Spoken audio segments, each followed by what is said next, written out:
For a fast turnaround, Dan and Daniel should have bought somewhere near here. This is where the real action is. It's near the sea, it's already attracting lots of investment from developers, and it has a world-renowned golf course. But instead, they ended up buying here. What on earth were they thinking? Guys, I have to give you, you've really got balls. I mean, you rocked out into Portugal to do a big deal. You took on a house we converted into 2 flats. This is huge stuff for beginners. But you seem to do everything ass about face. I mean, you didn't get a survey, you didn't get planning, you didn't get building control, you didn't speak to architects. What's going on?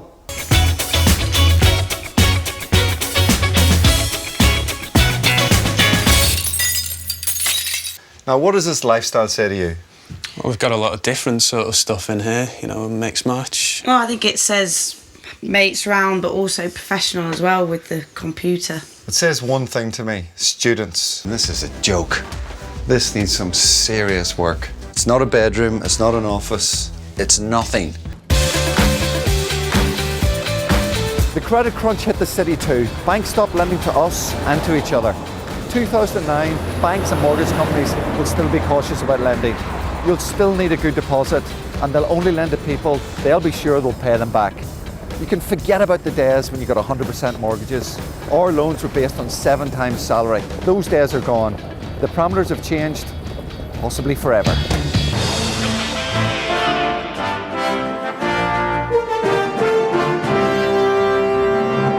What about issues like stamp duty that might be... Exactly, that's the other 2 points I'm going to make. Firstly, stamp duty.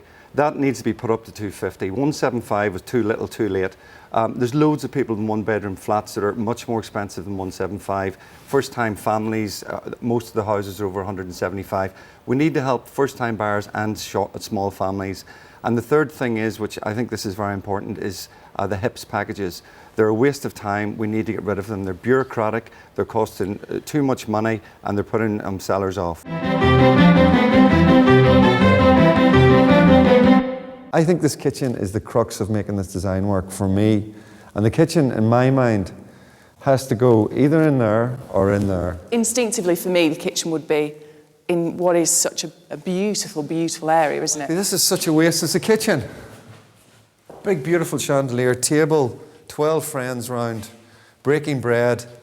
It's just got so much drama, hasn't it, here? It has to be a feature. I was intrigued by this one, but I think the thing that's really struck me about today is the couple. I think they're fantastic. They're intelligent, they're articulate, and I think that translates into the design for this place.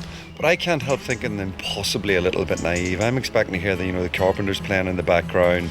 Everything's so perfect. Or are they going to get a reality check? No, I think they are clever enough and canny enough to actually pull this off. Hope so. Yes. Yeah, they'll all get painted white, so it becomes a sculptural object rather than a, slightly... They're not just beams, Gary, they're sculptural objects. It's just a beam. It's just a beam, okay? No, it's just a beam. Beam me down, Scotty, it's just a beam.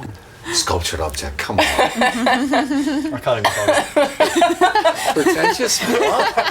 So is this going to be the dining room now? Yes. Yes, that would be the... So I won. You did. I won. You did. I won, okay. So we've got kitchen, living, and then dining in the middle. You got it.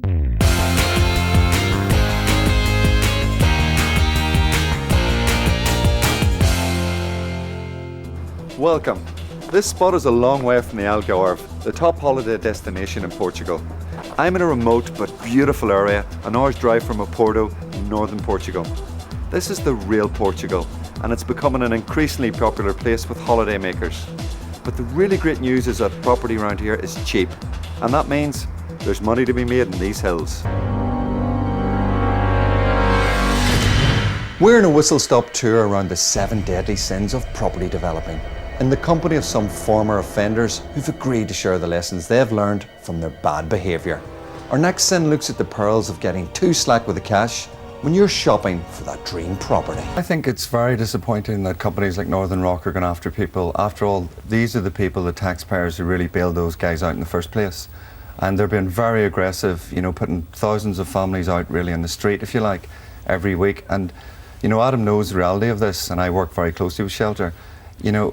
A lot of these people in their ivory towers don't understand the situation for people out there. There are families losing their homes where they've nowhere to go, kids have nowhere to sleep at night. It's clear that these guys have become obsessed with the idea of building a house above all else. But it is far too ambitious. Any build is difficult, but when it's in another country and you don't speak the lingo, plus you can't be there full-time to oversee the build, it is virtually impossible. I think it's going to be a struggle for them to get anything built, let alone on time. Dan and Daniel's ambition may well be their undoing.